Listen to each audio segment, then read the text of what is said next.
Hello viewer, नमस्कार। आज के वीडियो में हम लोग डिस्कस करेंगे क्लास 12 NCERT भारतीय इतिहास के कुछ विषय का भाग 3 का चैप्टर नंबर 3, जिसका शीर्षक है औपनिवेशिक शहर, नगरीकरण, नगर योजना, स्थापत्य। इस अध्याय में हम औपनिवेशिक भारत में शहरीकरण की प्रक्रिया पर चर्चा करेंगे, औपनिवेशिक शहरों की चारित्रिक विशिष्टताओं का अन्वेषण करेंगे और उनमें होने वाली सामाजिक परिवर्तनों को भी देखेंगे। हम 3 बड़े शहरों मद्रास, कोलकाता तथा बम्बई के विकास क्रम को गहनता से देखेंगे।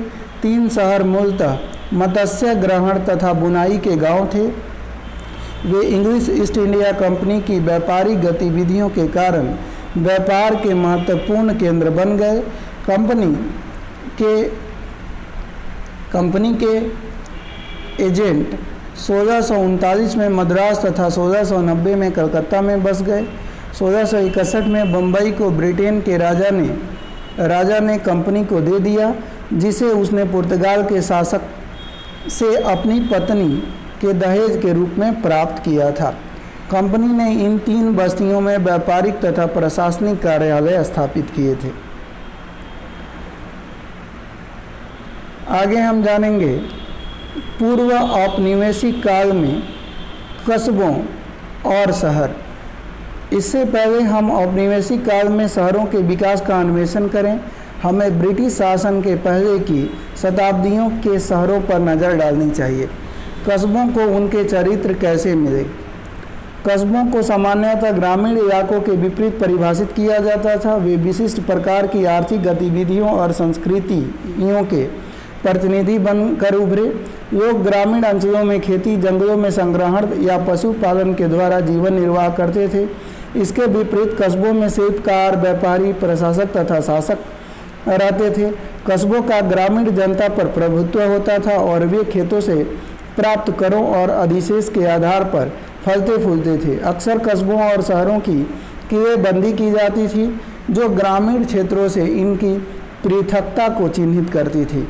फिर भी कस्बों और गांवों के बीच की पृथकता अनिश्चित होती थी। किसान तीर्थ करने के लिए लंबी दूरी तय करते थे और कस्बों से होकर गुजरते थे।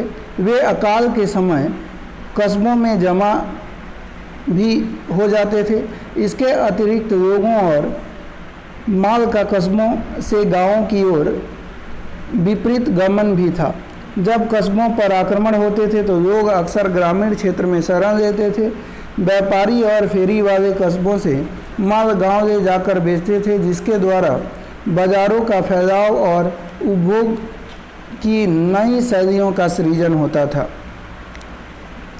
16वीं और 17वीं शताब्दियों में मुगलों द्वारा बनाए गए शहर जनसंख्या के केंद्रीकरण, अपने विशाल भवनों तथा अपनी शाही शोभा व समृद्धि के लिए प्रसिद्ध थे। आगरा, दिल्ली और लाहौर शाही प्रशासन और सत्ता के महत्वपूर्ण केंद्र थे।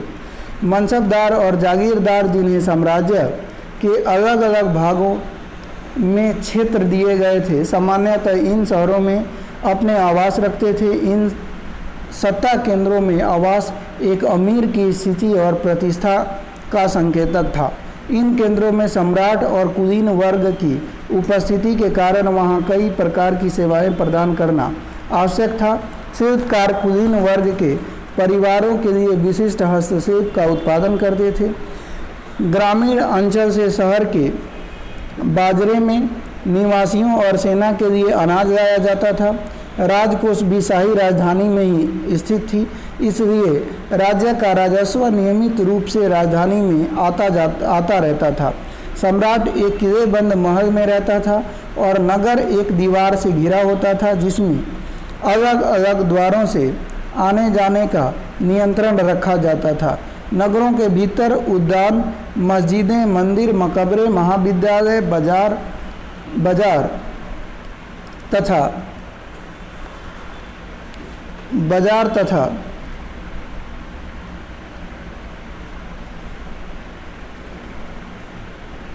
तथा कारवां सराय स्थित होती थीं। नगर का ध्यान महल और मुख्य मस्जिद की ओर होता था। दक्षिण भारत के नगरों जैसे मदुरई और कांचीपुरम में मुख्य केंद्र मंदिर होता था। ये नगर महत्वपूर्ण व्यापारिक केंद्र भी थे। धार्मिक त्यौहार अक्सर मेलों के साथ होते थे, जिससे तीर्थ और व्यापार जुड़ जाते थे। सामान्यतः शासक धार्मिक संस्थानों का सबसे ऊंचा पदाधिकारी और मुख्य संरक्षक होता था। समाज और शहर में अन्य समूहों और वर्गों का स्थान शासक के साथ उनके संबंध से तय होता था। मध्यकालीन शहरों में शासक वर्ग के वर्चस्ववादी सामाजिक व्यवस्था में हर एक से अपेक्षा की जाती थी कि उसे समाज में अपना स्थान पता हो। उत्तर भारत में इस व्यवस्था को बनाए रखने का कार्य कोतवाल नामक राजकीय अधिकारी का होता था, जो नगर में आंतरिक मामले पर नज़र रखता था और कानून व्यवस्था बनाए रखता था। 18वीं शताब्दी में परिवर्तन, यह सब 18वीं शताब्दी में बदलने लगा। राजनीतिक तथा व्यापारिक पुनर्गठन के साथ पुराने नगर पतोन्मुख हुए और नए नगरों का विकास होने लगा। मुगल सत्ता के क्रमिक क्षरण के कारण ही उसके शासन से संबंध नगरों का अवसान हो गया। मुगल राजधानियां दिल्ली और आगरा ने अपना राजनीतिक प्रभुत्व खो दिया। नई क्षेत्रीय ताकतों का विकास क्षेत्रीय राजधानियों लखनऊ, हैदराबाद, सेरिंगपट्टनम, पूना, आज का पुणे, नागपुर, बड़ौदा तथा आज का तंजावुर के बढ़ते महत्व में परिलक्षित हुआ। व्यापारी, प्रशासक, शिल्पकार तथा अन्य लोग पुराने मुगल केंद्रों से इन नई राजधानियों की ओर काम तथा संरक्षण की तलाश में आने लगे। नए राज्यों के बीच निरंतर लड़ाइयों का परिणाम यह था कि भाड़े के सैनिक को भी यहाँ तैयार रोजगार मिलता था। कुछ स्थानीय विशिष्ट लोगों तथा उत्तर भारत में मुगल साम्राज्य से संबंध अधिकारियों ने भी इस अवसर का उपयोग किया। कस्बे और गंज जैसी नई शहरी बस्तियों को बसाने में किया, परंतु राजनीतिक विकेंद्रीकरण के प्रभाव सब जगह एक जैसे नहीं थे। कई स्थानों पर नए सिरे से आर्थिक गतिविधियां बढ़ी, कुछ अन्य स्थानों पर युद्ध, लूटपाट तथा राजनीतिक अनिश्चितता आर्थिक पतन में परिणत हुई। व्यापार तंत्रों में परिवर्तन शहरी केंद्रों के इतिहास में परिलक्षित हुए। यूरोपीय व्यापारी कंपनियों ने पहले मुगल काल में ही विभिन्न स्थानों पर आधार स्थापित कर दिए। पुर्तगालियों ने 1510 में पणजी में, डचों ने 1605 में मछलीपट्टनम में, अंग्रेजों ने मद्रास में 1639 में तथा फ्रांसीसियों ने 1673 में पौंडीचेरी में, जो आज का पुडुचेरी में। व्यापारिक गतिविधियों में विस्तार के साथ ही इन व्यापारिक केंद्रों के आसपास नगर विकसित होने लगे। 18वीं शताब्दी के अंत तक स्थल आधारित साम्राज्य का स्थान शक्तिशाली जल आधारित यूरोपीय साम्राज्य ने ले लिया। अंतर्राष्ट्रीय व्यापार, वाणिज्य तथा पूंजीवाद की शक्तियाँ अब समाज के रूप को परिभाषित करने लगी थीं। मध्य 18वीं शताब्दी से परिवर्तन का एक नया चरण आरंभ हुआ, जब व्यापारिक गतिविधियां अन्य स्थानों पर केंद्रित होने लगी। तो 17वीं शताब्दी में विकसित हुए सूरत, मछलीपट्टनम तथा ढाका पतोन्मुख हो गए। 1757 में प्लासी के युद्ध के बाद जैसे जैसे अंग्रेजों ने राजनीतिक नियंत्रण हासिल किया और इंग्लिश ईस्ट इंडिया कंपनी का व्यापार फैला, मद्रास, कलकत्ता तथा बम्बई जैसे औपनिवेशिक बंदरगाह शहर तेजी से नया आर्थिक राजधानियों के रूप में उभरे। ये औपनिवेशिक प्रशासन और सत्ता के केंद्र भी बन गए। नए भवनों और संस्थानों का विकास हुआ तथा शहरी स्थानों को नए तरीके से व्यवस्थित किया जाने लगा। नए रोजगार विकसित हुए और लोग इन औपनिवेशिक शहरों की ओर उमड़ने लगे। लगभग 1800 तक ये जनसंख्या के लिहाज से भारत के विशालतम शहर बन गए। औपनिवेशिक शहरों की पड़ताल, औपनिवेशिक रिकॉर्ड्स और शहरी इतिहास। औपनिवेशिक शासन बेहिसाब आंकड़ों और जानकारियों के संग्रह पर आधारित था। अंग्रेजों ने अपने व्यावसायिक मामलों को चलाने के लिए व्यापारिक गतिविधियों का विस्तृत ब्यौरा रखा था। बढ़ते शहरों में जीवन की गति और दिशा पर नज़र रखने के लिए वे नियमित रूप से सर्वेक्षण करते थे, सांख्यिकीय आंकड़े इकट्ठा करते थे और विभिन्न प्रकार की सरकारी रिपोर्ट प्रकाशित करते थे। प्रारंभिक वर्षों से ही औपनिवेशिक सरकार ने मानचित्र तैयार करने पर खास ध्यान दिया। सरकार का मानना था कि किसी जगह की बनावट और भूदृश्य को समझने के लिए नक्शा जरूरी होता है। इस जानकारी के सहारे वे इलाके पर ज़्यादा बेहतर नियंत्रण कायम कर सकते थे। जब शहर बढ़ने लगे तो न केवल उनके विकास की योजना तैयार करने के लिए बल्कि व्यवसाय को विकसित करने और अपनी सत्ता मजबूत करने के लिए भी नक्शे बनाए जाने लगे। शहरों के नक्शे से हमें उस स्थान पर पहाड़ियाँ, नदियाँ व हरियाली का पता चलता है। ये सारी चीज़ें रक्षा संबंधी उद्देश्यों के लिए योजना तैयार करने में बहुत काम आती थी। इसके अलावा घाटों के लिए योजना तैयार करने में बहुत काम आती थी। इसके अलावा घाटों की जगह मकानों की सघनता, गुणवत्ता तथा सड़कों की स्थिति आदि से इलाके की व्यावसायिक संभावनाओं का पता लगाने और कराधान की रणनीति बनाने में मदद मिलती थी।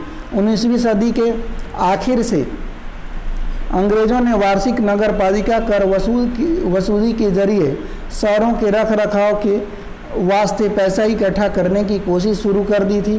टकरावों से बचने के लिए उन्होंने कुछ जिम्मेदारियां निर्वाचित भारतीय प्रतिनिधियों को भी सौंपी हुई थी। आंशिक लोक प्रतिनिधित्व से रैस नगर निगम जैसे संस्थानों का उद्देश्य शहरों में जलपूर्ति, निकासी, सड़क निर्माण और स्वास्थ्य व्यवस्था जैसी अति आवश्यक सेवाएं उपलब्ध कराना था। दूसरी तरफ नगर निगम की गतिविधियों से नए तरह के रिकॉर्ड्स पैदा हुए जिन्हें नगर पालिका रिकॉर्ड रूम में संभाल कर रखा जाने लगा। शहरों के फैलाव पर नज़र रखने के लिए नियमित रूप से लोगों की गिनती की जाती थी। 19वीं सदी के मध्य तक विभिन्न क्षेत्रों में कई जगह स्थानीय स्तर पर जनगणना की जा चुकी थी। अखिल भारतीय जनगणना का पहला प्रयास 1872 में किया गया। इसके बाद 1881 से दशकीय हर 10 साल में होने वाली जनगणना एक नियमित व्यवस्था बन गई। भारत में शहरीकरण का अध्ययन करने के लिए जनगणना से निकले आंकड़े एक बहुमूल्य स्रोत थे। जब हम इन रिपोर्टों को देखते हैं तो ऐसा लगता है कि हमारे पास ऐतिहासिक परिवर्तन को मापने के लिए ठोस जानकारी उपलब्ध है। बीमारियों से होने वाली मौतों की सारणियों का अंतहीन सिलसिला या उम्र, लिंग, जाति एवं व्यवसाय के अनुसार लोगों की गिनने की व्यवस्था से संख्या का एक विशाल भंडार मिलता है जिससे सटीकता का भ्रम पैदा हो जाता है। लेकिन इतिहासकारों ने पाया कि ये आंकड़े भ्रामक भी हो सकते हैं। इन आंकड़ों का इस्तेमाल करने से पहले हमें इस बात को अच्छी तरह समझ लेना चाहिए कि आंकड़े किसने इकट्ठे किए हैं और उन्हें क्यों तथा कैसे इकट्ठा किया गया था। हमें यह भी मालूम होना चाहिए कि किस चीज़ को मापा गया था और किस चीज़ को नहीं मापा गया था। मिसाल के तौर पर जनगणना एक ऐसा साधन थी जिसके जरिए आबादी के बारे में सामाजिक जानकारियों को सुगम्य आंकड़ों में तब्दील किया जाता था। लेकिन इस प्रक्रिया में कई भ्रम थे। जनगणना आयुक्तों ने आबादी के विभिन्न तबकों का वर्गीकरण करने के लिए अलग अलग श्रेणियां बना दी थी। कई बार यह वर्गीकरण निहायत अतार्किक होता था और लोगों की परिवर्तनशील व परस्पर काटती पहचान को पूरी तरह नहीं पकड़ पाता था। भला ऐसे व्यक्ति को किसी श्रेणी में रखा जाए जो कारीगर भी था और व्यापारी भी। जो आदमी अपनी ज़मीन पर खुद खेती करता है और उपज को खुद शहर ले जाता है, उसको किस श्रेणी में गिना जाए? उसे किसान माना जाएगा या व्यापारी?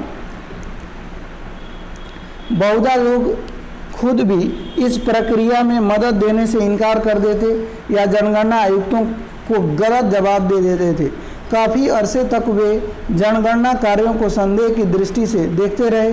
लोगों को लगता था कि सरकार नए टैक्स लागू करने के लिए जांच करवा रही है ऊंची जाति के लोग अपने घरों की औरतों के बारे में जानकारी देने से हिचकिचाते थे।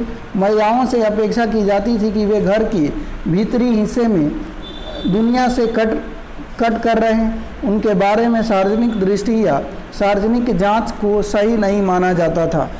जनगणना अधिकारियों ने यह भी पाया कि बहुत सारे लोग ऐसी पहचानों का दावा करते थे जो ऊंची हैसियत की मानी जाती थी। शहरों में ऐसे लोग भी थे जो फेरी लगाते थे या काम न होने पर मजदूरी करने लगते थे। इस तरह के बहुत सारे लोग जनगणना कर्मचारियों के सामने खुद को अक्सर व्यापारी बताते थे, क्योंकि उन्हें मजदूरी के मुकाबले व्यापार ज़्यादा सम्मानित गतिविधि लगती थी। मृत्यु दर और बीमारियों से संबंधित आंकड़े को इकट्ठा करना भी लगभग असंभव था। बीमार पड़ने की जानकारी भी लोग प्रायः नहीं देते थे। बहुत बार इलाज भी गैर लाइसेंसी डॉक्टरों से करा दिया जाता था। ऐसे में बीमारी या मौत की घटनाओं का सटीक हिसाब लगाना कैसे संभव था? कहने का मतलब यही है कि इतिहासकारों की जनगणना जैसे स्रोतों का भारी एहतियात से इस्तेमाल करना पड़ता है। उन्हें जनगणना के पीछे निहित संभावित पूर्वाग्रहों को ध्यान में रखते हुए इन संख्याओं की सावधानी से पड़ताल करनी चाहिए और यह समझना चाहिए कि ये संख्याएं क्या नहीं बता रही हैं। मगर जनगणना और नगर पालिका जैसी संस्थाओं के सर्वेक्षण, मानचित्रों और रिकॉर्डों के सहारे औपनिवेशिक शहरों का पुराने शहरों के मुकाबले ज़्यादा विस्तार से अध्ययन किया जा सकता है। बदलाव के रुझान। जनगणना का सावधानी से अध्ययन करने पर कुछ दिलचस्प रुझान सामने आते हैं। सन 1800 के बाद हमारे देश में शहरीकरण की रफ्तार धीमी रही। पूरी 19वीं सदी और 20वीं सदी के पहले 2 दशक तक देश की कुल आबादी में शहरी आबादी का हिस्सा बहुत मामूली स्थिर रहा। इसे चित्र 12.5 में समझा जा सकता है। 1900 से 1940 के बीच 40 सालों के दरमियान शहरी आबादी 10% से बढ़कर 13% हो गई थी। अब परिवर्तनशीलता के नीचे विभिन्न क्षेत्रों में शहरी विकास के रुझानों में उल्लेखनीय उतार चढ़ाव छिपे हुए हैं। छोटे कस्बों के पास आर्थिक रूप से विकसित होने के ज़्यादा मौके नहीं थे। दूसरी तरफ कलकत्ता,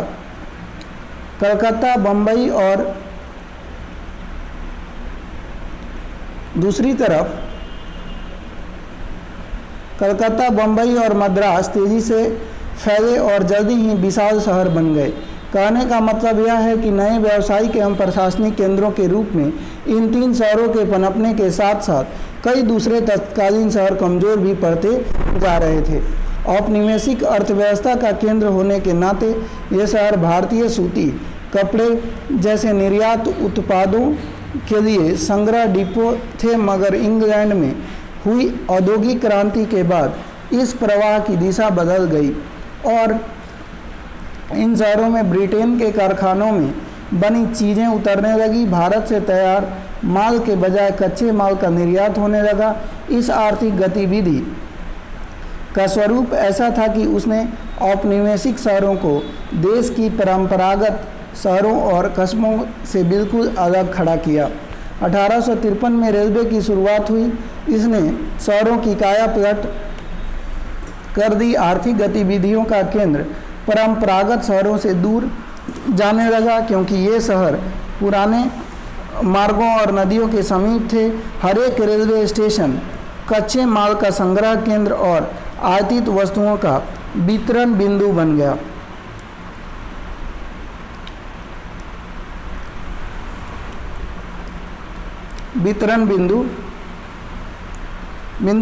उदाहरण के लिए गंगा के किनारे स्थित मिर्ज़ापुर दक्कन से कपास तथा सूती वस्तुओं के संग्रह का केंद्र था, जो बम्बई तक जाने वाली रेलवे लाइन के अस्तित्व में आने के बाद अपनी पहचान खोने लगा था। रेलवे नेटवर्क के विस्तार के बाद रेलवे वर्कशॉप और रेलवे कॉलोनियों का भी स्थापना शुरू हो गई। जमालपुर, वोल्टेयर और बरेली जैसे रेलवे नगर अस्तित्व में आए। नए शहर कैसे थे? बंदरगाह, किले और सेवाओं के केंद्र।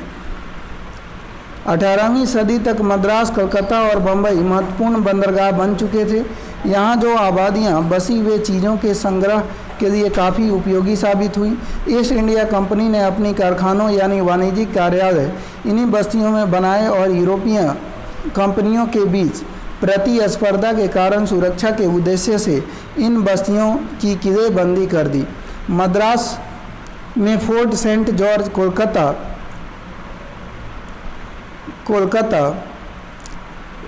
में फोर्ट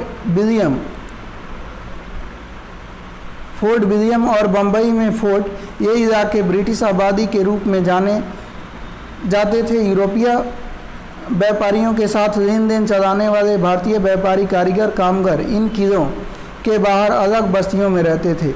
यूरोपियों और भारतीयों के लिए शुरू से ही अलग क्वार्टर बनाए गए थे। इस समय के लेखन में उन्हें व्हाइट टाउन गोरा शहर और ब्लैक टाउन काला शहर के नाम से उद्धित किया गया था। राजनीति सत्ता अंग्रेज़ों के हाथ में आ जाने के बाद यह नस्ली फ़र्क और भी तीखा हो गया। 19वीं सदी के मध्य में रेलवे के फैलते नेटवर्क ने इन शहरों को शेष भारत से जोड़ दिया। नतीजा यह हुआ कि जहां से कच्चे माल और मजदूर आते थे, ऐसे देहाती और दूर दराज इलाके भी इन बंदरगाह शहरों से गहरे तौर पर जुड़ने लगे, क्योंकि कच्चा माल निर्यात के लिए इन शहरों में आता था और सस्ते श्रम की कोई कमी नहीं थी, इसलिए वहां कारखाने लगाना आसान था। 1850 के दशक के बाद भारतीय व्यापारियों और उद्यमियों ने बम्बई में सूती कपड़ा मिलें लगाई। कलकत्ता के बाहरी इलाकों में यूरोपियों के स्वामित्व वाली जूट मिलें खोली गई। यह भारत में आधुनिक औद्योगिक विकास की शुरुआत थी। हालांकि कलकत्ता, बम्बई और मद्रास इंग्लिश कारखानों के लिए कच्ची माल भेजते थे और पूंजीवाद जैसी आधुनिक आर्थिक ताकतों के बल पर मजबूती से सामने आ चुके थे, लेकिन उनकी अर्थव्यवस्था मुख्य रूप से फैक्ट्री उत्पादन पर आधारित नहीं थी। इन शहरों की ज़्यादातर कामकाजी आबादी उस श्रेणी में आती थी जिसे अर्थशास्त्री तृतीयक क्षेत्र, टर्शियरी सेक्टर या सेवा क्षेत्र कहते हैं। उस समय यहाँ सही मायनों में केवल 2 औद्योगिक शहर थे, एक कानपुर और दूसरा जमशेदपुर। कानपुर में चमड़े की चीज़ें, ऊनी और सूती कपड़े बनते थे, जबकि जमशेदपुर स्टील उत्पादन के लिए विख्यात था। भारत कभी भी एक आधुनिक औद्योगिक देश नहीं बन पाया, क्योंकि पक्षपातपूर्ण औपनिवेशिक नीतियों ने हमारे औद्योगिक विकास को आगे नहीं बढ़ने दिया। कलकत्ता, बम्बई और मद्रास बड़े शहर तो बने, लेकिन इसे औपनिवेशिक भारत की समूची अर्थव्यवस्था में कोई नाटकीय इजाफा नहीं हुआ।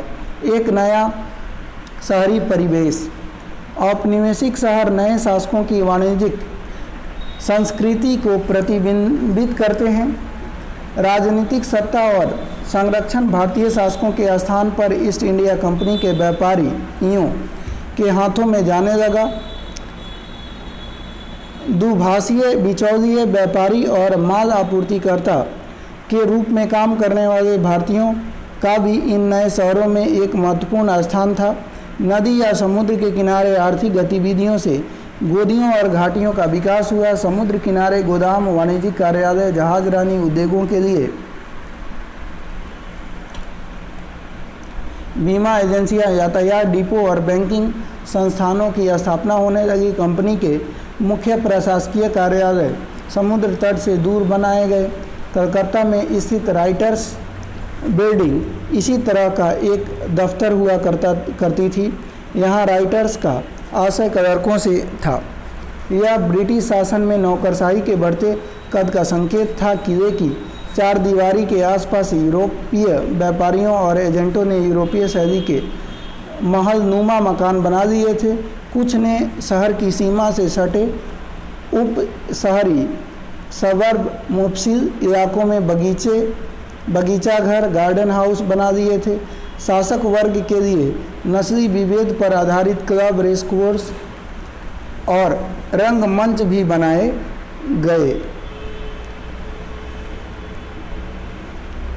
अमीर भारतीय एजेंटों, बिचौलियों ने बाजारों के आसपास ब्लैक टाउन में परंपरागत ढंग के दालानी मकान बनवाए।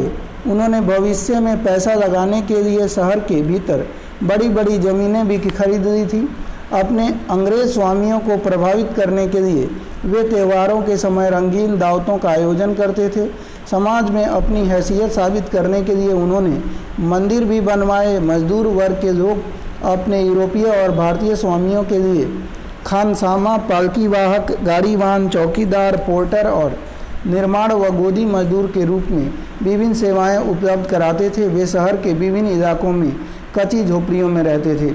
19वीं सदी के मध्य में औपनिवेशिक शहर का स्वरूप और भी बदल गया। 1857 के विद्रोह के बाद भारत में अंग्रेज़ों का रवैया विद्रोह की लगातार आशंका से तय होने लगा था।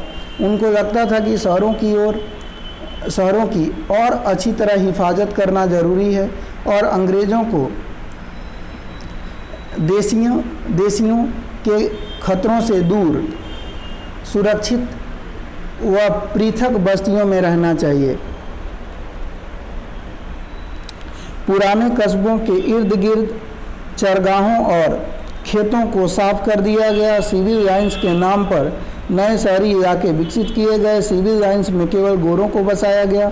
छावनियों को भी सुरक्षित स्थानों के रूप में विकसित किया गया। छावनियों में यूरोपीय कमान के अंतर्गत भारतीय सैनिक तैनात किए जाते थे। इलाके मुख्य शहर से अलग लेकिन जुड़े हुए होते थे।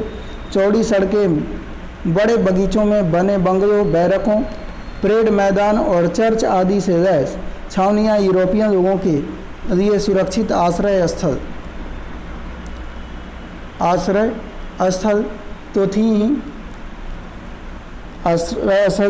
भारतीय कस्बों की घनी और बेतरतीब बसावट के विपरीत व्यवस्थित शहरी जीवन का एक नमूना भी थी। अंग्रेज़ों की नज़र में काले इलाके न केवल अराजकता और हो हल्ला के केंद्र थे, वे गंदगी और बीमारी का स्रोत भी थे। काफ़ी समय तक अंग्रेज़ों की दिलचस्पी गोरों की आबादी में सफाई और स्वच्छता बनाए रखने तक ही सीमित थी, लेकिन जब हैजा और प्लेग जैसी महामारियां फैली और हजारों लोग मारे गए तो औपनिवेशिक अफसरों को स्वच्छता व सार्वजनिक स्वास्थ्य के लिए ज़्यादा कड़े कदम उठाने की ज़रूरत महसूस हुई। उनको भय था कि कहीं ये बीमारियां ब्लैक टाउन से वाइट टाउन में ना फैल जाए। 1860-70 के दशकों से साफ सफाई के बारे में कड़े प्रशासकीय उपाय लागू किए गए और भारतीय शहरों में निर्माण गतिविधियों पर अंकुश लगाया गया। लगभग इसी समय भूमिगत पाइप आधारित जलपूर्ति, निकासी और नाली व्यवस्था भी निर्मित की गई। इस प्रकार भारतीय शहरों को नियमित व नियंत्रित करने के लिए स्वच्छता निगरानी भी एक अहम तरीका बन गया। पहला हिल स्टेशन। छावनियों की तरह हिल स्टेशन भी औपनिवेशिक शहरी विकास का एक खास पहलू था। हिल स्टेशनों की स्थापना और बसावट का संबंध सबसे पहले ब्रिटिश सेना की ज़रूरतों से था। शिमला, वर्तमान शिमला की स्थापना गोरखा युद्ध 1815 से 1816 के दौरान की गई। अंग्रेज मराठा 1818 युद्ध के कारण अंग्रेज़ों की दिलचस्पी माउंट आबू में बनी, जबकि दार्जिलिंग के 1835 में सिक्किम के राजाओं से छीना गया था। ये हिल स्टेशन फौजियों को ठहराने, सरहद की चौकसी करने और दुश्मन के खिलाफ हमला बोलने के लिए महत्वपूर्ण स्थान था।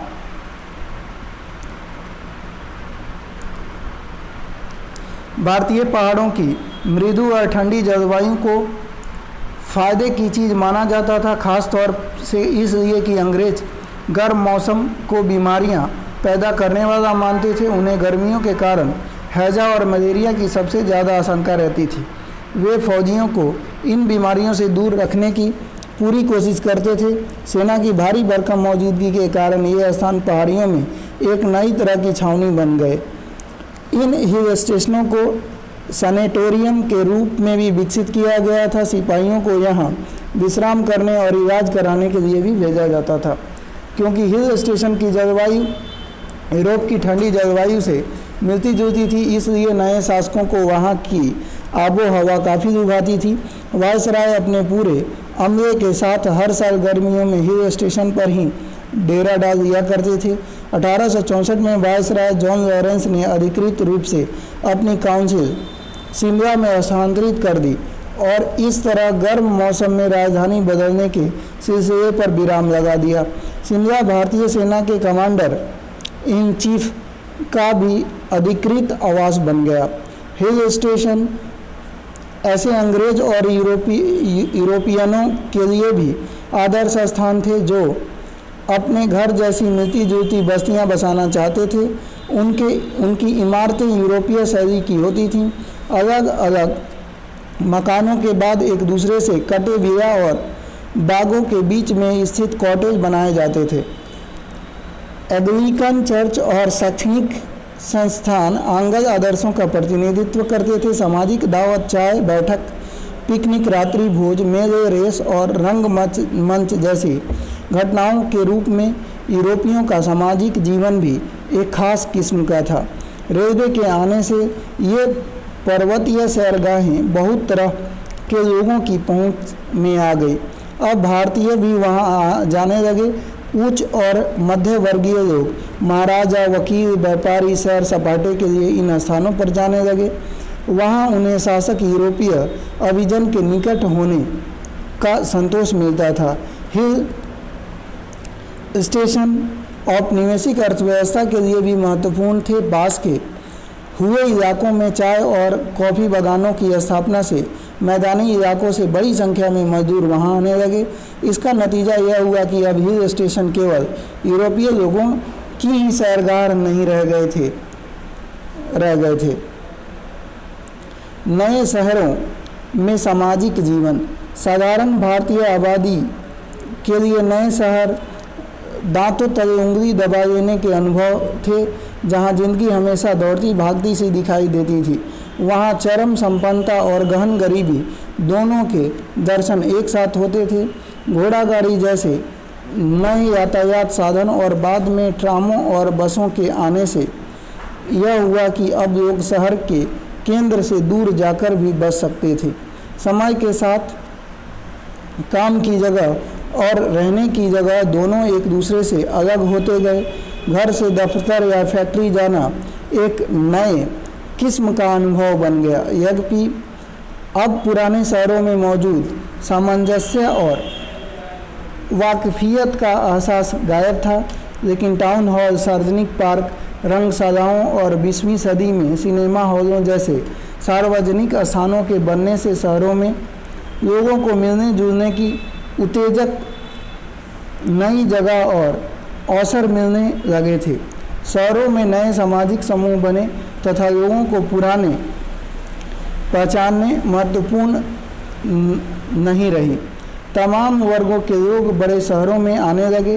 क्लर्कों, शिक्षकों, वकीलों, डॉक्टरों, इंजीनियरों, अकाउंटेंट्स की मांग बढ़ती जा रही थी। नतीजा, मध्य वर्ग बढ़ता गया। उनके पास स्कूल, कॉलेज, लाइब्रेरी जैसे नए शिक्षा संस्थानों तथा अच्छी पहुंच थी। शिक्षित होने के नाते वे समाज और सरकार के बारे में अखबारों, पत्रिकाओं और सार्वजनिक सभाओं में अपनी राय व्यक्त कर सकते थे। बहस और चर्चा का एक नया सार्वजनिक दायरा पैदा हुआ। सामाजिक रीति रिवाज, कायदे कानून और तौर तरीके पर सवाल उठने लगे। लेकिन बहुत सारे सामाजिक बदलाव स्वाभाविक रूप से या आसानी से नहीं आ रहे थे। शहरों में औरतों के लिए नए अवसर थे। पत्र पत्रिकाओं, आत्मकथाओं और पुस्तकों के माध्यम से मध्य वर्गीय औरतें खुद को अभिव्यक्त करने का प्रयास कर रही थी। परंपरागत पितृसत्तात्मक कायदे कानूनों को बदलने की कोशिशों से बहुत सारे लोगों को असंतोष था। रूढ़िवादियों को भय था कि अगर औरतें पढ़ लिख गईं तो वे दुनिया को उलट कर रख देंगी और पूरी सामाजिक व्यवस्था का आधार खतरे में पड़ जाएगा। यहाँ तक कि महिलाओं की शिक्षा का समर्थन करने वाले सुधारक भी औरतों को माँ और पत्नी की परंपरागत भूमिकाओं में ही देखते थे और चाहते थे कि वे घर की चार दीवारी के भीतर ही रहें। समय बीतने के साथ सार्वजनिक स्थानों पर महिलाओं की उपस्थिति बढ़ने लगी। नौकरानी और फैक्ट्री मजदूर, शिक्षिका, रंगकर्मी और फिल्म कलाकार के रूप में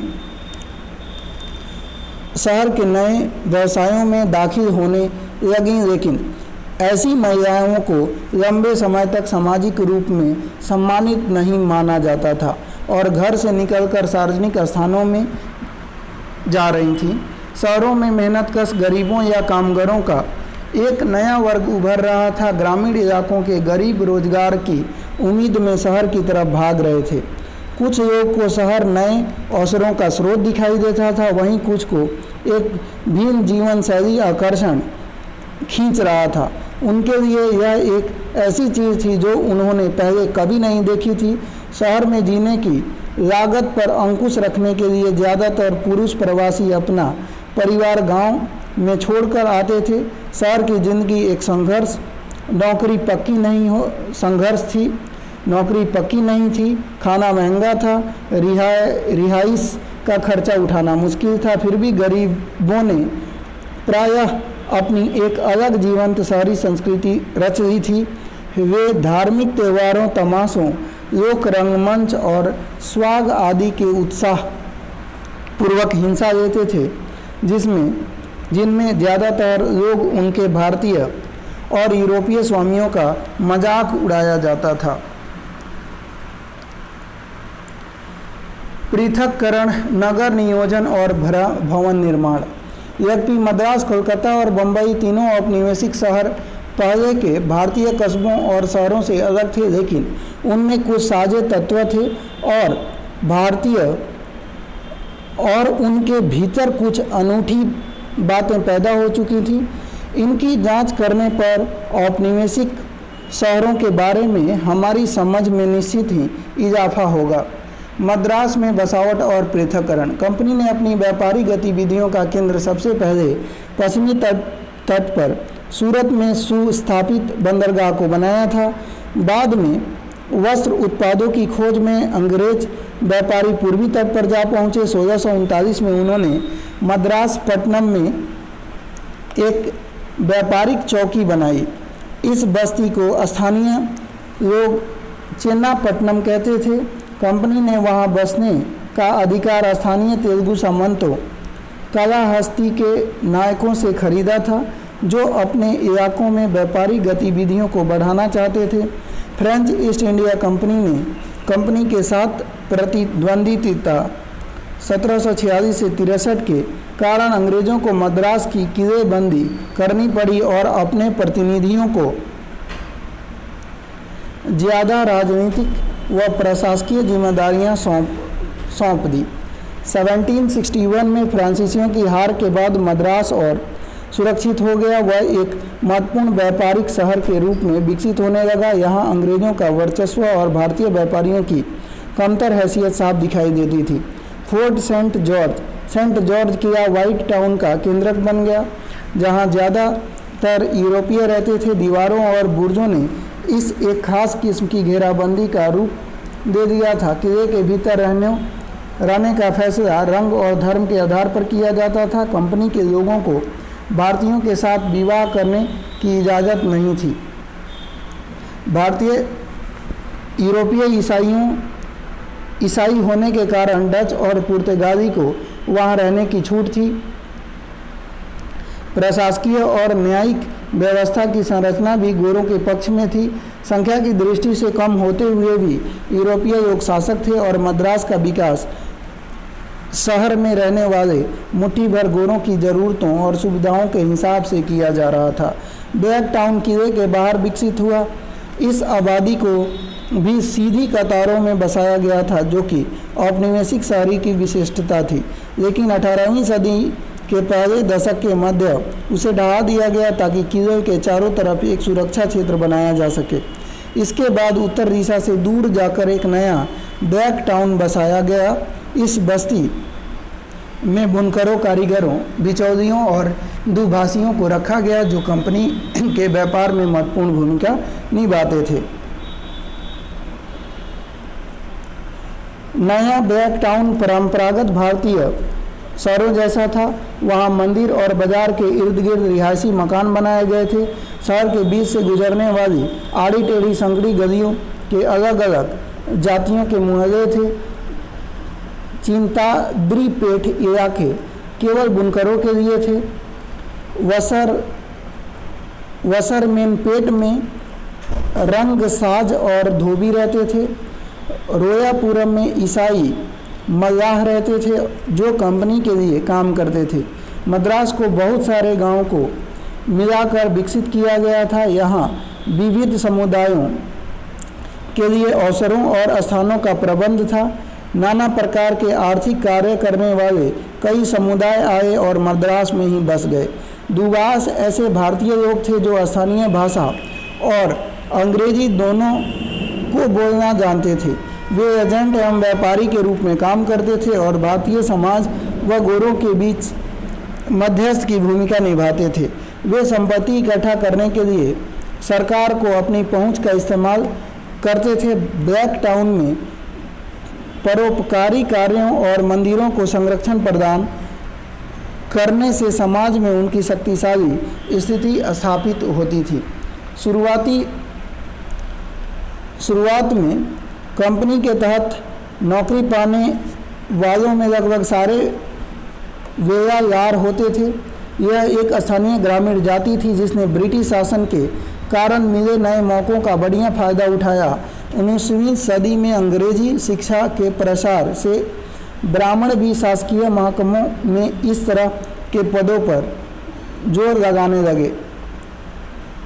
तेलुगु कोमाटी समुदाय का एक ताकतवर व्यावसायिक समूह था जिसका शहर के अनाज व्यवसाय पर नियंत्रण था। 18वीं सदी में गुजराती बैंकर भी यहाँ मौजूद थे। पेरियार और वनियार गरीब कामगार वर्ग में ज़्यादा थे। आरकोट के नवाब पास ही स्थित ट्रिप्लिकेन में जो बसे थे, जो एक अच्छी खासी मुस्लिम आबादी का केंद्र बन गया था। इससे पहले मयापुर और ट्रिप्लिकेन हिंदू धार्मिक केंद्र थे जहां अनेक ब्राह्मणों को भरण पोषण मिलता था। सांथोम और वहां का गिरजा रोमन कैथोलिक समुदाय का केंद्र था। ये सभी बस्तियां मद्रास शहर का हिस्सा बन गई। इस प्रकार बहुत सारे गांवों को मिला लेने से मद्रास दूर तक फैली अल्पसघन आबादी वाला शहर बन गया। इस बात पर यूरोपीय यात्रियों का भी ध्यान गया और सरकारी अफसरों ने भी उस पर टिप्पणी की। जैसे जैसे अंग्रेज़ों की सत्ता मजबूत होती गई, यूरोपीय निवासी किले से बाहर जाने लगे। गार्डन हाउसेज सबसे पहले माउंट रोड पर पूनामाली रोड, इन दो सड़कों पर बनने शुरू हुए। ये किले से छावनी तक जाने वाले सड़कें थे।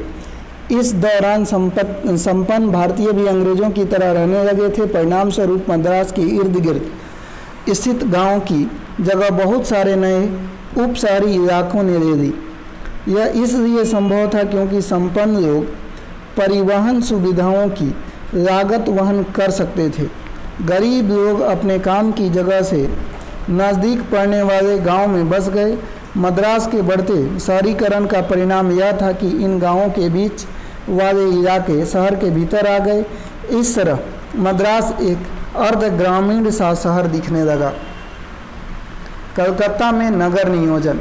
आधुनिक नगर नियोजन की शुरुआत औपनिवेशिक शहरों से हुई।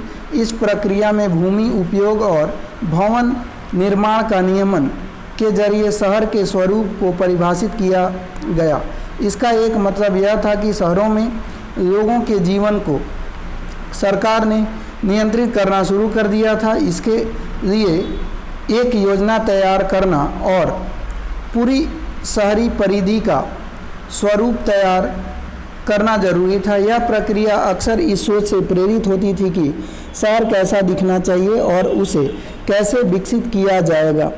इस बात का भी ध्यान रखा जाता था कि विभिन्न स्थानों को कैसे व्यवस्थित करना चाहिए। इस दृष्टि से विकास की सोच और विचारधारा प्रतिबिंबित होती थी।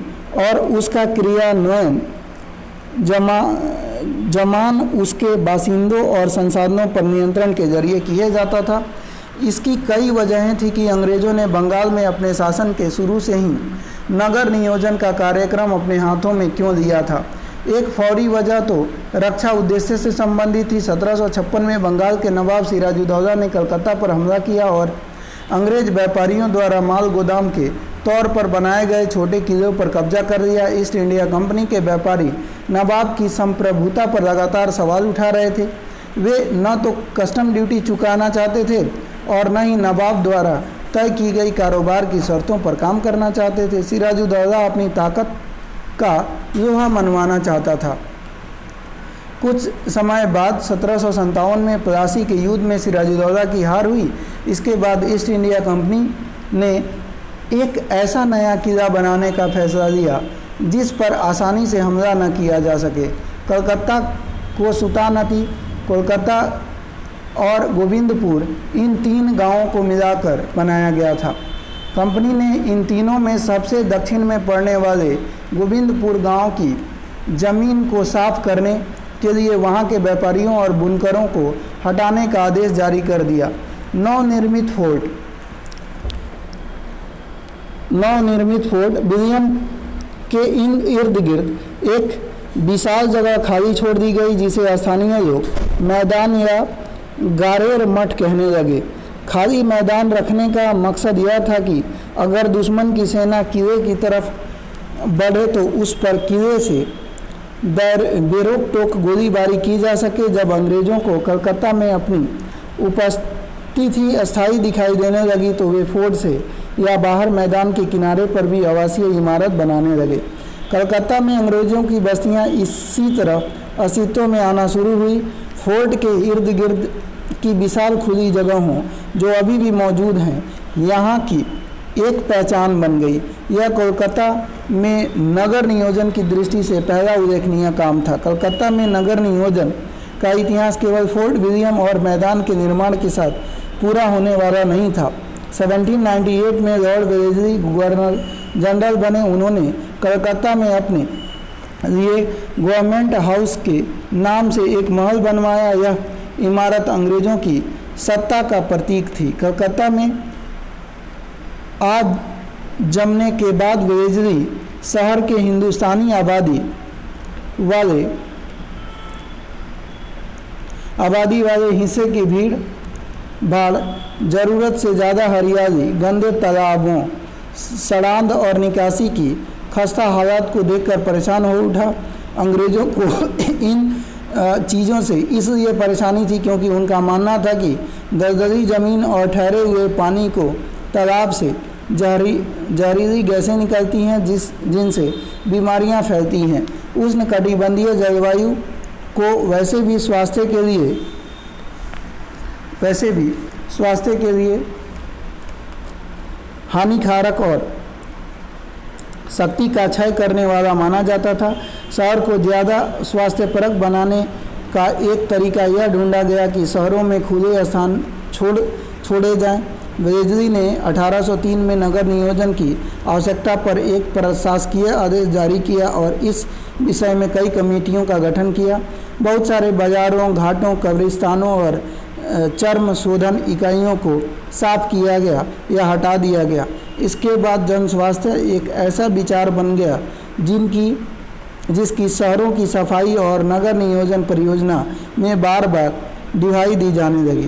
वेलेस्ली की विदाई के बाद नगर नियोजन का काम सरकार की मदद से लॉटरी कमेटी ने जारी रखा। लॉटरी कमेटी यह नाम इसलिए पड़ा क्योंकि नगर सुधार के लिए पैसे की व्यवस्था जनता के बीच लॉटरी बेचकर की जाती थी। इसका मतलब है कि 19वीं सदी के शुरुआती दशक तक शहर के विकास के लिए पैसे की व्यवस्था करना अभी भी केवल सरकार की नहीं बल्कि संवेदनशील नागरिकों की जिम्मेदारी ही माना जाता था। लॉटरी कमेटी ने शहर का एक नया नक्शा बनवाया जिसे कलकत्ता की एक मुकम्मल तस्वीर सामने आ सके। कमेटी की प्रमुख गतिविधियों में शहर के हिंदुस्तानी आबादी वाले हिस्सों में सड़क निर्माण और नदी किनारे से अवैध कब्जे हटाना शामिल था। शहर के भारतीय हिस्से को साफ सुथरा बनाने की मुहिम में कमेटी ने बहुत सारी झोपड़ियों को साफ कर दिया और मेहनतकश गरीबों को वहां से बाहर निकाल दिया। उन्हें कलकत्ता के बाहरी किनारों पर जगह दी गई। अगले कुछ दशकों में महामारी की आशंका से नगर नियोजन की अवधारणा को और बल मिला। 1817 में हैजा फैलने लगा और 1896 में प्लेग ने शहर को अपने चपेट में ले लिया। चिकित्सा विज्ञान अभी इन बीमारियों की वजह स्पष्ट नहीं कर पाया था। सरकार ने उस समय के स्वीकृत सिद्धांत जीवन परिस्थितियों और बीमारियों के फैलाव के बीच सीधा संबंध होता है के अनुसार कार्रवाई की।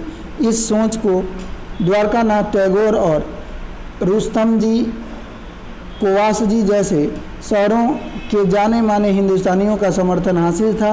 उन लोगों का मानना था कि कलकत्ता को और ज़्यादा स्वास्थ्यरक बनाना जरूरी है। घनी आबादी वाले इलाके को अस्वच्छ माना जाता था क्योंकि वह सूरज की रोशनी सीधे नहीं आ पाती थी और हवा निकासी का इंतजाम नहीं था। इसलिए कामकाजी लोगों की झोपड़ियाँ या बस्तियाँ को निशाना बनाया गया। उन्हें तेज़ी से हटाया जाने लगा। मजदूर, फेरी वाले, कारीगर और बेरोजगार यानी शहर के गरीबों को एक बार फिर दूर इलाके में ढकेल दिया गया। बार बार आग लगने से भी निर्माण में शक्ति की ज़रूरत दिखाई दे रही थी। उदाहरण के लिए 1836 में इसी आशंका के चलते फूस की झोपड़ियों को अवैध घोषित कर दिया गया और मकानों में ईंटों की छत को अनिवार्य बना दिया गया। 19वीं सदी के आते शहर की सरकारी दखलअंदाजी और ज़्यादा सख्त हो चुका था। वो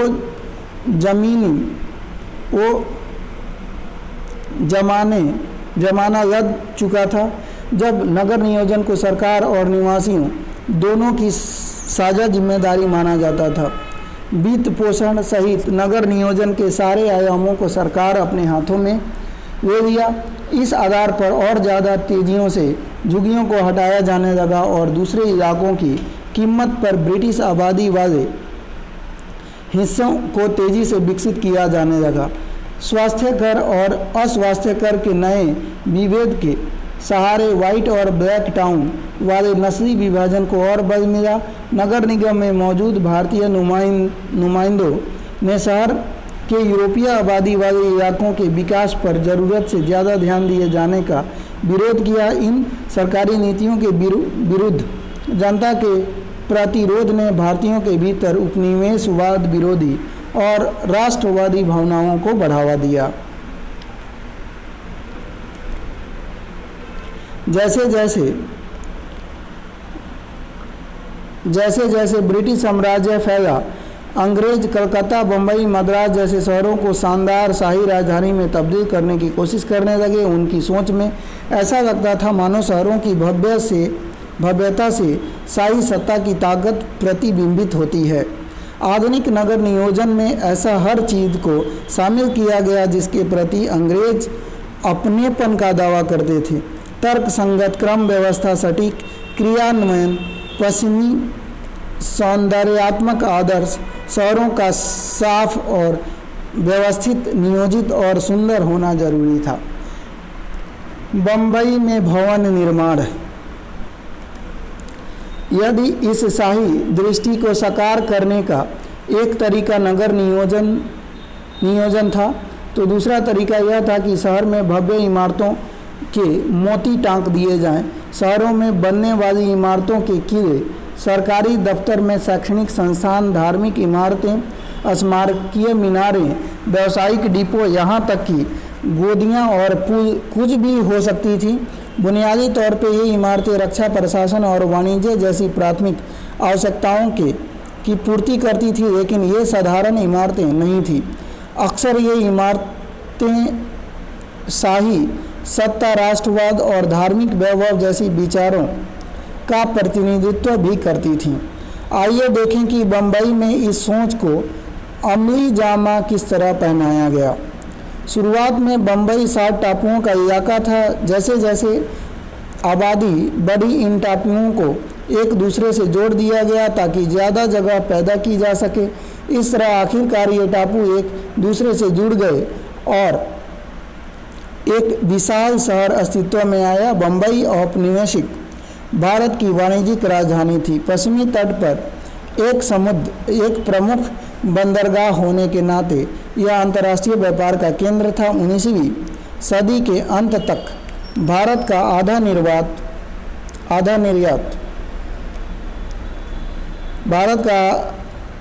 निर्यात और आयात बम्बई से ही होता था। इस व्यापार की महत्वपूर्ण वस्तु अफीम थी। ईस्ट इंडिया कंपनी यहाँ से चीन को अफीम का निर्यात करती थी। भारतीय व्यापारी और बिचौलिए इस व्यापार में हिस्सेदार थे और उन्होंने बम्बई की अर्थव्यवस्था को मालवा, राजस्थान, सिंध जैसे अफीम उत्पादक इलाकों से जोड़ने में मदद की। कंपनियों के साथ यह गठजोड़ उनके मुनाफे का सौदा था और इसमें भारतीय पूंजीपति वर्ग का विकास हुआ। बम्बई के पूंजीपति वर्ग में पारसी, मारवाड़ी, कोंकणी, मुसलमान, गुजराती, बनिए, बोहरा, यहूदी और आर्मीनियाई विभिन्न समुदायों के लोग शामिल थे। जैसा कि आपने पीछे पढ़ा है अध्याय 10, जब 1861 में अमेरिकी गृह युद्ध शुरू हुआ तो अमेरिका के दक्षिणी भाग से आने वाली कपास अंतर्राष्ट्रीय बाजार में आना बंद हो गई। इससे भारतीय कपास की मांग पैदा हुई, जिसकी खेती मुख्य रूप से दक्कन में की जाती थी। भारतीय व्यापारियों और बिचौलियों के लिए यह बेहिसाब मुनाफे का मौका था। 1869 में स्वेज नहर खोजा गया, जिससे विश्व अर्थव्यवस्था के साथ बम्बई के संबंध और मजबूत हुए। बम्बई सरकार और भारतीय व्यापारियों ने इस अवसर का लाभ उठाते हुए बम्बई को अरब्स प्राइमा इन इंडिस यानी भारत का सरताज शहर घोषित कर दिया। 19वीं सदी के उत्तरार्ध तक बम्बई में भारतीय व्यापारी कॉटन मिल जैसी नए उद्योगों में अपना पैसा लगा रहे थे। निर्माण गतिविधियों में भी उनका काफ़ी दखल रहता था। जैसे जैसे बम्बई की अर्थव्यवस्था फैली, 19वीं सदी के मध्य से रेलवे और जहाजरानी के विस्तार तथा प्रशासकीय संरचना विकसित करने की ज़रूरत भी पैदा होने लगी। उस समय बहुत सारी नई इमारतें बनाई गईं। इन इमारतों में शासकों की संस्कृति और आत्मविश्वास झलकता था। उनकी स्थापत्य या वास्तुशैली यूरोपीय शैलियों पर आधारित थी। यूरोपीय शैलियों के आयात में शाही दृष्टि कोई इस तरह दिखाई देती थी। पहली बात, इसमें एक अजनबी देश में जाना पहचाना सा भूदृश्य रचने की और उपनिवेश भी घर जैसा महसूस करने की अंग्रेज़ों की चाह प्रतिबिंबित होती थी। दूसरा अंग्रेज़ों को लगता था कि यूरोपीय शैली उनकी श्रेष्ठता, अधिकार और सत्ता का प्रतीक होगी। तीसरा, वे सोचते थे कि यूरोपीय ढंग की दिखने वाली इमारतों से औपनिवेशिक स्वामियों और भारतीय प्रजा के बीच फर्क और फासला साफ दिखाई देने लगेगा। शुरुआती में ये इमारतें परंपरागत भारतीय इमारतों के मुकाबले अजीब सी दिखाई देती थी, लेकिन धीरे धीरे भारतीय भी यूरोपीय स्थापत्य शैली के आदी हो गए और उन्होंने इसे अपना लिया। दूसरी तरफ अंग्रेज़ों ने अपने ज़रूरतों के मुताबिक कुछ भारतीय शैलियों को अपनाया। इसकी एक मिसाल उन बंगलों को माना जा सकता है जिन्हें बम्बई और पूरे देश में सरकारी अफसरों के लिए बनाया जाता था। इनके लिए अंग्रेज़ों का बंगलाव शब्द बंगाल के बंगला शब्द से निकला है, जो परंपरागत फूस की बनी झोपड़ी होती थी। अंग्रेज़ों ने उसे अपनी ज़रूरतों के हिसाब से बदल दिया। औपनिवेशिक बंगला एक बड़ी ज़मीन पर बना होता था। उसमें रहने वालों को न केवल प्राइवेसी मिलती थी, बल्कि उनके और भारतीय जगत के बीच फासला भी स्पष्ट हो जाता था। परंपरागत ढलवा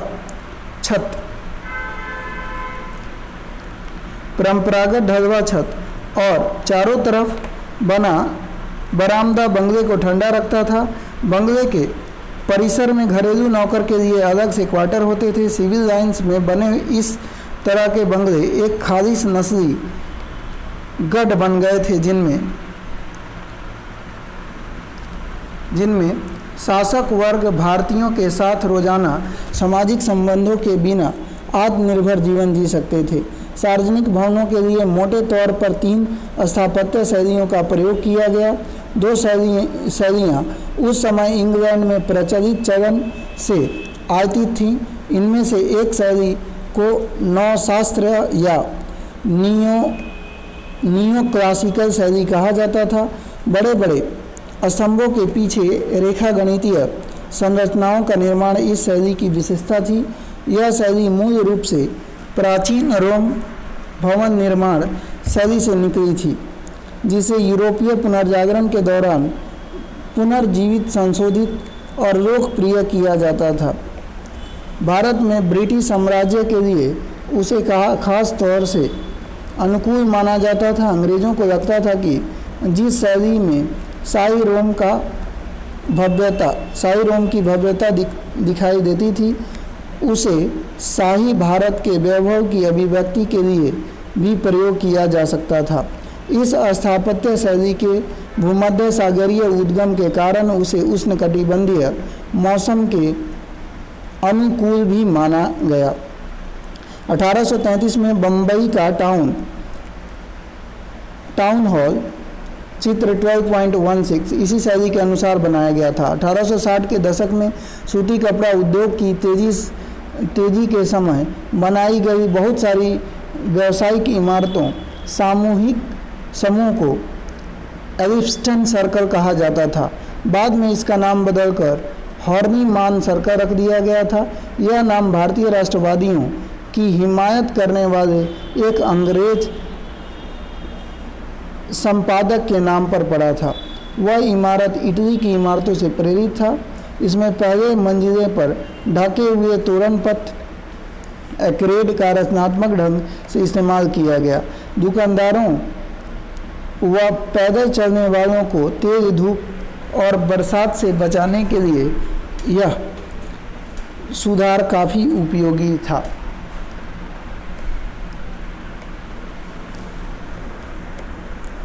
एक और शैली जिसका काफ़ी इस्तेमाल किया गया था वह गॉथिक शैली। ऊंची उठी हुई छतें, नोकदार मेहराबें और बारीक साज सज्जा इस शैली की खासियत होती हैं। गॉथिक शैली का जन्म इमारतों, खास तौर से गिरजों से हुआ था, जो मध्यकाल में उत्तरी यूरोप में काफ़ी बनाए गए। नव गॉथिक शैली को इंग्लैंड में 19वीं सदी के मध्य में दोबारा अपनाया गया। यह वही समय था जब बम्बई में सरकार बुनियादी ढांचे का निर्माण कर रही थी। उसके लिए यही शैली चुनी गई थी। सचिवालय, बम्बई विश्वविद्यालय और उच्च न्यायालय जैसे कई शानदार इमारतें समुद्र के किनारे इस शैली में बनाई गई। इनमें से कुछ इमारतों के लिए भारतीयों ने पैसा दिया। यूनिवर्सिटी हॉल के लिए सर कोवासजी जहांगीर रेडी मनी ने पैसा दिया था, जो एक अमीर पारसी व्यापारी थे। यूनिवर्सिटी लाइब्रेरी के घंटाघर का निर्माण प्रेमचंद रायचंद के पैसे से किया गया था और इसका नाम उनकी मां के नाम पर राजाबाई टावर रखा गया था। भारतीय व्यापारियों को नाव गॉथिक शैली इसलिए रास आती थी क्योंकि उनका मानना था कि अंग्रेजों द्वारा लाए गए बहुत सारे विचारों की तरह उनकी भवन निर्माण शैली भी प्रगतिशील थी और उनके कारण बम्बई को एक आधुनिक शहर बनाने में मदद मिलेगी। लेकिन नव गॉथिक शैली का सबसे बेहतरीन उदाहरण विक्टोरिया टर्मिनस है, जो great Indian peninsular railway company का स्टेशन और मुख्यालय हुआ करता था। अंग्रेजों ने शहरों में रेलवे स्टेशन के डिजाइन और निर्माण में काफ़ी निवेश किया था, क्योंकि वे एक अखिल भारतीय रेलवे नेटवर्क के सफल निर्माण का अपनी एक महत्वपूर्ण उपलब्धि मानते थे। मध्य बम्बई के आसमान पर इन्हीं इमारतों का दबदबा था और उनकी नव गॉथिक शैली शहर को एक विशिष्ट चरित्र प्रदान करती थी। 20वीं सदी की शुरुआत में एक नई मिश्रित स्थापत्य शैली विकसित हुई जिसमें भारतीय और यूरोपीय दोनों तरह की शैलियों के तत्व थे। इस शैली को इंडो सारासोनिक शैली का नाम दिया गया था। इंडो शब्द हिंदू का संक्षिप्त रूप, जबकि सरासेन शब्द यूरोप के लोग मुसलमानों को संबोधित करने के लिए इस्तेमाल करते थे। यहाँ की मध्यकालीन इमारतें गुंबदों, छतरियों, जालियों, मेहराबों से यह शैली काफ़ी प्रभावित थी। सार्वजनिक वास्तुशिल्प में भारतीय शैलियों का समावेश करके अंग्रेज यह साबित करना चाहते थे कि वे यहाँ के वैध और स्वाभाविक शासक हैं। राजा जॉर्ज पंचम और उनकी पत्नी मेरी के स्वागत के लिए 1911 में गेटवे ऑफ इंडिया बनाया गया। यह परंपरागत गुजराती शैली का प्रसिद्ध उदाहरण है। उद्योगपति जमशेदजी टाटा ने इसी शैली में ताजमहल होटल बनवाया। यह इमारत न केवल भारतीय उद्यमशीलता का प्रतीक थी, बल्कि अंग्रेजों के स्वामित्व और नियंत्रण वाले नस्ली क्लबों और होटलों के लिए चुनौती भी थी। बम्बई के ज़्यादा भारतीय इलाकों में सजावट एवं भवन निर्माण और साज सज्जा में परंपरागत शैलियों का ही बोलबाला था। शहर में जगह की कमी और भीड़ भाड़ की वजह से बम्बई में खास तरह की इमारतें भी सामने आईं, जिन्हें चौल का नाम दिया गया। ये बहुमंजिला इमारतें होती थी जिनमें एक कमरे वाली आवासीय इकाई बनाई जाती थी। इमारत के सारे कमरों के सामने एक खुला बरामदा या गलियारा होता था और बीच में दालान होता था। इस तरह का इमारत में बहुत थोड़ी जगह में बहुत सारे परिवार रहते थे, जिससे उनमें रहने वालों के बीच मोहल्लों की पहचान और एकजुटता का भाव पैदा हुआ। इमारतें और स्थापत्य शैलियाँ क्या बताती हैं? स्थापत्य शैलियों से अपने समय के सौंदर्यात्मक आदर्शों और उनमें निहित विविधताओं का पता चलता है, लेकिन जैसा कि हमने देखा, इमारतें उन लोगों की सोच और नज़र के बारे में भी बताती हैं जो उन्हें बना रहे थे।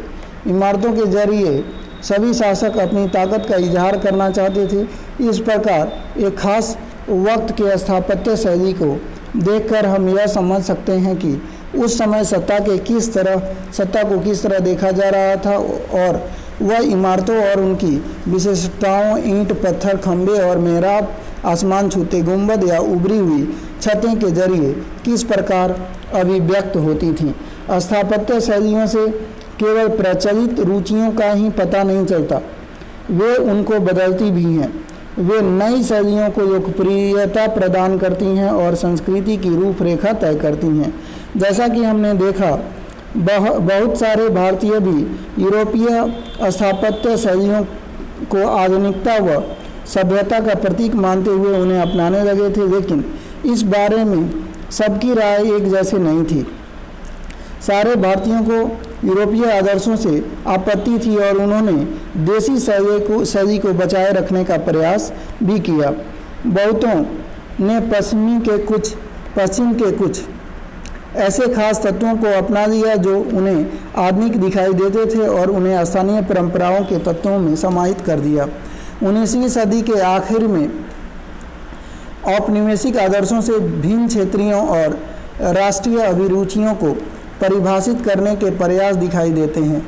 इस तरह सांस्कृतिक टकराव की बृहत्तर प्रक्रियाओं के जरिए विभिन्न शैलियाँ बदलती और विकसित होती गईं। इसलिए स्थापत्य शैलियों को देखकर हम इस बात को भी समझ सकते हैं कि शाही और राष्ट्रीय और क्षेत्रीय स्थानीय के बीच सांस्कृतिक टकराव और राजनीतिक खींचतान किस तरह ले रही थी। तो दोस्तों, ये चैप्टर हमने कंप्लीट कर दिया है। अब अगले क्लास में अगला चैप्टर हम लोग पढ़ेंगे महात्मा गांधी और राष्ट्रीय आंदोलन। तो यदि आप इस चैनल पे नए हैं तो प्लीज़ चैनल को सब्सक्राइब कर दीजिएगा। वीडियो पसंद आया हो तो लाइक कर दीजिएगा और हो सके तो अपने दोस्तों तक इसे ज़रूर शेयर करें। मिलते हैं अगले वीडियो में, तब तक के लिए धन्यवाद। टेक केयर, जय हिंद।